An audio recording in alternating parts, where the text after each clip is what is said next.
Witamy z Paczkowa, miasta, które posiada średniowieczne mury miejskie oraz planty. A co jeszcze ciekawego można tu zobaczyć, za chwileczkę zobaczycie w naszym filmie. Gotowi? No to ruszamy.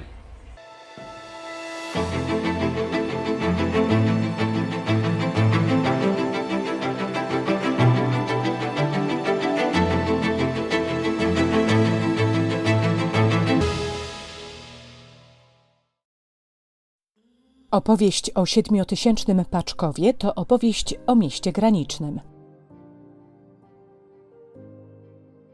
Położony pomiędzy sztucznymi zbiornikami na Nysie Kłodzkiej, jeziorem Otmuchowskim i Zalewem Paczkowskim, znajduje się w województwie opolskim, blisko granicy z województwem dolnośląskim i państwowej granicy z Czechami.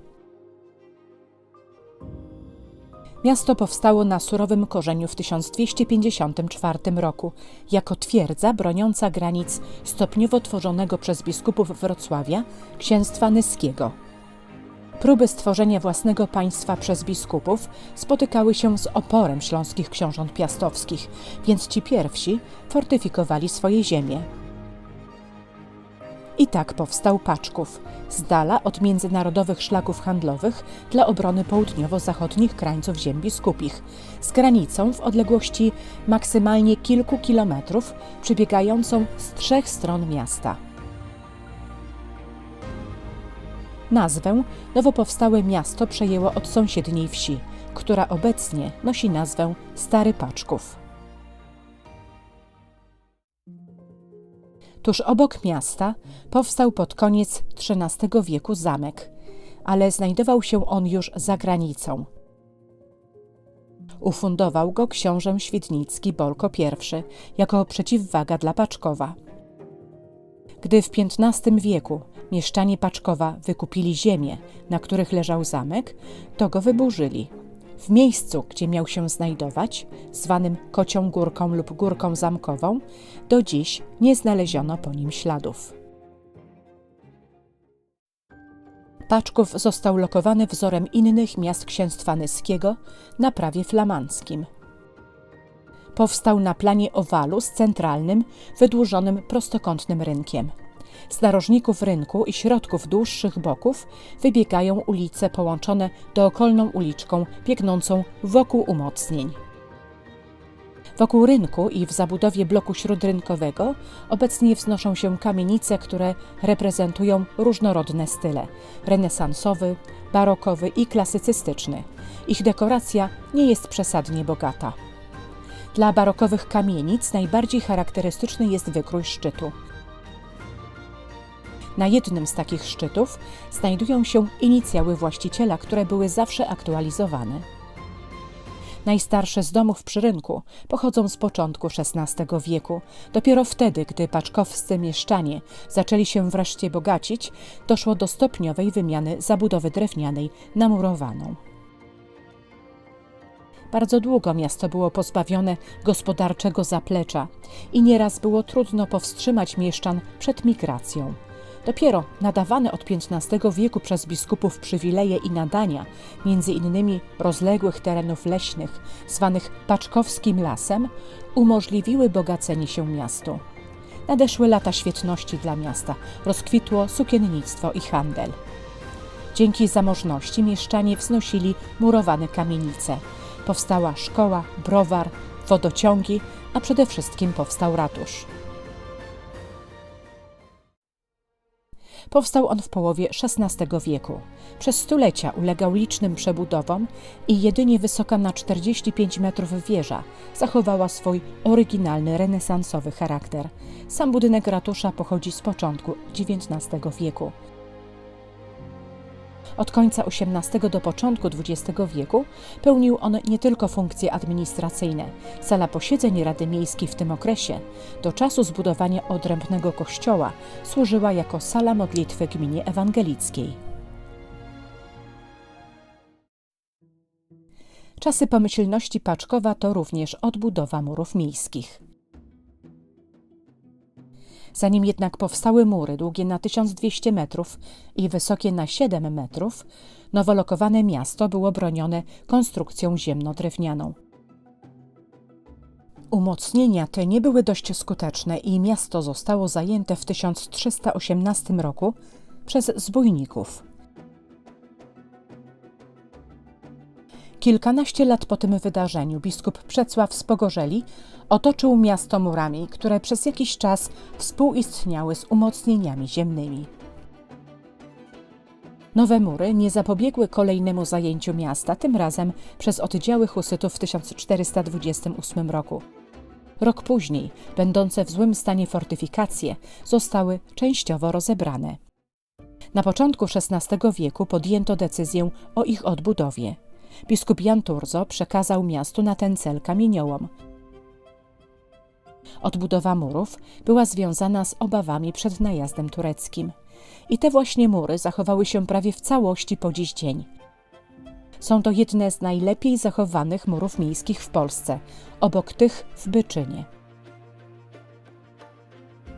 W obwodzie murów znajdowały się 24 baszty. Były to baszty łupinowe, czyli otwarte od wnętrza miasta. Miało to zapobiec ich wykorzystaniu przez nieprzyjaciela, gdyby udało mu się wieże zdobyć i próbować ich użyć przeciwko miastu. Do dziś zachowało się z nich 19. Dodatkowo od strony północnej miasto otrzymało drugi zewnętrzny mur obronny, wyposażony w liczne stanowiska artyleryjskie. Chociaż z rozwojem broni średniowieczne mury stały się bezużyteczne, to tylko niewielka część murów została zburzona w pierwszej połowie XIX wieku. Rozebrano budynki i mosty bramne, dokonano przebicia 4 nowych przejść przez mury, zburzono fragment muru z 5 basztami dla pozyskania miejsca na budowę gimnazjum i rozbudowę szkoły. Pozostałe mury zostały poddane konserwacji, a wokół nich w miejscu dawnej fosy stworzono urokliwe planty. W przeciwieństwie do Krakowa nie zburzono murów miejskich, aby utworzyć planty. Poza basztami zachowały się też wieże bramne. Największą i najstarszą z wież bramnych jest wrocławska. Mająca około 30 metrów wysokości, powstała wraz z pierwszymi murami, czyli w połowie XIV wieku. W kolejnym stuleciu została częściowo rozebrana, a kilka lat później odbudowana. Poza wieżą bramną składała się z mostu nad fosą i przedbramia, w którym mieściło się więzienie. Obok wieży znajdował się kolejny symbol rządów prawa – pręgierz. Kolejne wieże bramne są młodsze i powstały na przełomie XIV i XV wieku. Pierwszą z nich jest mająca ponad 20 metrów wysokości wieża Bramy Kłodzkiej. Jej zadaniem była ochrona miasta przed ewentualnym zagrożeniem od strony Czech. W XVI wieku została znacznie podwyższona. Otrzymała wtedy renesansową attykę w kształcie rybich ogonów. Z wieżą tą związany jest ponury przekaz, że poza funkcjami obronnymi była ona wieżą głodową, w której zamykano przestępców skazanych na śmierć. Podobna, ale nieco wyższa jest wieża Bramy Ząbkowickiej. Ze względu na to, że w pobliżu znajdowała się łaźnia miejska, wieża ta była także nazywana łaziebną. W murach znajdowała się jeszcze jedna brama, zwana Nyską. Powstała w drugiej połowie XVI wieku jako ostatnia. Była nawet potem jeszcze zamurowana pod koniec lat 70. XVIII wieku i otwarta ponownie 40 lat później. Tej bramy strzegła jedna z baszt łupinowych. Podczas XVI-wiecznej przebudowy murów do systemu obronnego miasta została włączona jedna z najbardziej imponujących budowli Paczkowa. Kościół parafialny pod wezwaniem świętego Jana Ewangelisty. Został on zbudowany w najwyższej części miasta, nieopodal murów miejskich. Jest to najsłynniejszy kościół warowny Europy Środkowej i jeden z najdoskonalszych przykładów gotyckiej architektury na Śląsku. Ufundował go, podobnie jak mury miejskie, biskup Przecław z Pogorzeli w drugiej ćwierci XIV wieku. Budowany przez około 30 lat kościół początkowo nosił inne wezwanie: Świętej Trójcy, Najświętszej Marii Panny i Świętego Mikołaja. Aby kościół mógł zostać ważnym elementem obrony, uległ on inkastelizacji, czyli przebudowie na budowlę obronną. Usunięto strome dachy, dobudowano mury tarczowe zwieńczone attyką z grzebieniem w formie jaskółczych ogonów i przebito otwory strzeleckie. Pracę tę wykonał Giacomo de Pario, włoski architekt, który znany był z prac na zamkach w Bolkowie i pokazywanych przez nas Zamku Książęcym oraz ratuszu w Brzegu. Tak prezentująca się budowla, razem z wysoką na 60 metrów wieżą, z daleka mogła sprawiać wrażenie zamku. Tym bardziej, że po ukończeniu budowy wieża była dwukrotnie wyższa, liczyła 120 metrów.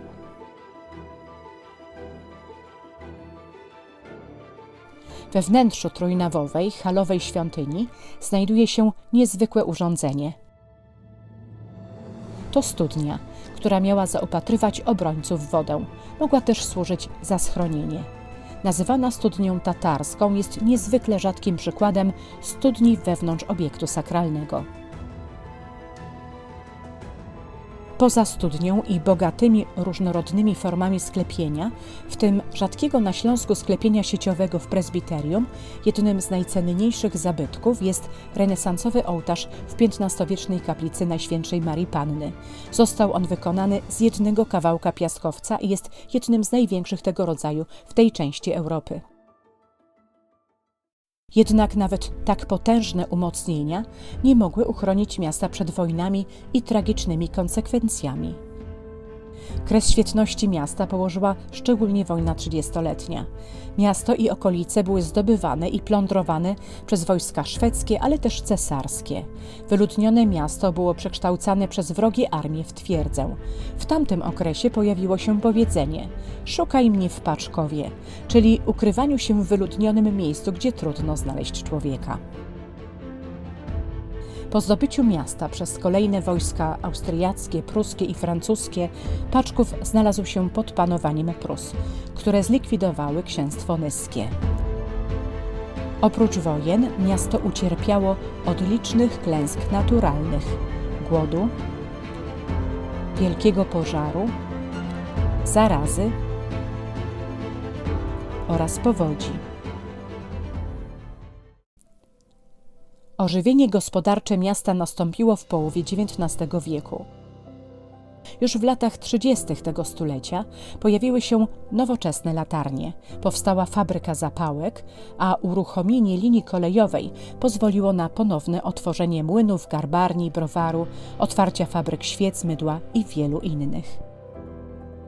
Pamiątką po tej epoce jest doskonale zachowana gazownia, wybudowana w Paczkowie w 1902 roku. Dostarczała ona gaz miastu do połowy lat 70. XX wieku. Obecnie na jej terenie znajduje się jedno z najciekawszych muzeów w okolicy – Muzeum Gazownictwa. Poza oryginalnymi obiektami dawnej miejskiej gazowni w muzeum jest przebogata kolekcja gazomierzy, około 600, kuchenek, piecyków, a także dość nieoczekiwanych urządzeń na gaz, jak pralka czy lodówka. Łącznie jest tu kilka tysięcy eksponatów. Wśród nich jest jeden dość szczególny. To tuba Rubensa, urządzenie, które za pomocą płomieni gazu pozwala nam zobrazować w graficzny sposób przepływ fali dźwiękowej. Budynek gazowni jest niemym świadkiem zmian, jakie nastąpiły w Paczkowie w wyniku II wojny światowej. W wyniku wojny zabudowa miasta ucierpiała w 15%. 20 marca 1945 roku na Paczków spadły jedynie 3 bomby lotnicze, z których jedna zniszczyła kościół cmentarny. Znajdował się on poza murami miejskimi i do czasu zbudowania kościoła świętego Jana Ewangelisty pełnił rolę kościoła parafialnego. Świątynia powstała w XVII wieku, kiedy postawiono murowany kościół na miejscu wcześniejszego drewnianego. Pozostały z niej tylko ruiny. Z cmentarza otaczającego budowlę pozostały nikłe ślady. Do czasu utworzenia w XIX wieku nowego cmentarza tu byli chowani wszyscy mieszkańcy Paczkowa, z wyjątkiem najbogatszych patrycjuszy chowanych wokół kościoła parafialnego. Potomków mieszkańców Paczkowa, którzy spoczęli na tym cmentarzu, nie ma. Gdy 7 maja 1945 roku żołnierze Armii Czerwonej zajęli miasto, zastali je opustoszałe. Już w połowie marca niemiecka ludność paczkowa uciekła. Co prawda większość powróciła do swoich domów w lipcu, ale już w sierpniu 1945 roku rozpoczęta została akcja wysiedleńcza, kontynuowana do 1946 roku.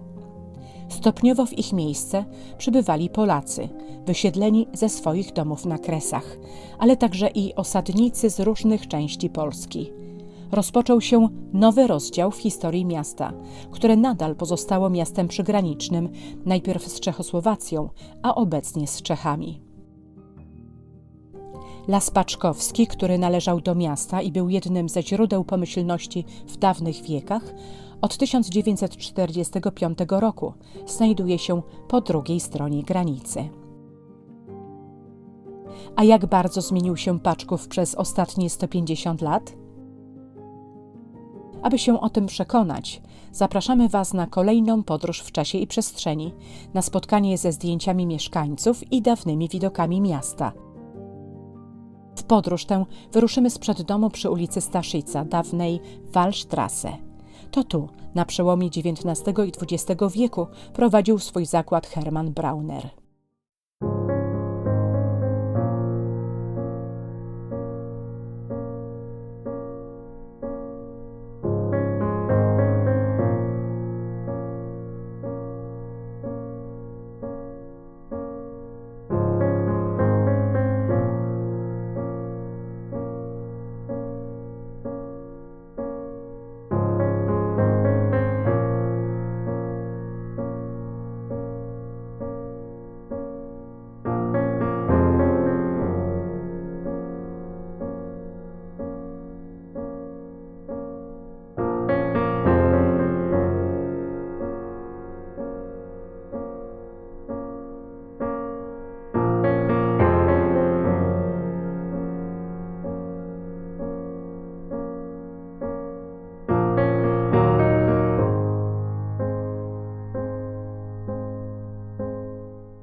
Zanim pożegnamy się z Paczkowem, warto sprawdzić, jakie wrażenie robią jego budowle, gdy zapada zmrok. Wieża ratuszowa nadal zachwyca swoją urodą. Ciemna sylweta kościoła świętego Jana wydaje się czuwać nad miastem także po zmroku, a mieniąca się kolorami fontanna swym szumem przynosi ukojenie i spokój. Jeśli interesują Cię podróże po Polsce z historią w tle, to zasubskrybuj nasz kanał i włącz dzwonek. Pozdrawiamy serdecznie i do następnego odcinka.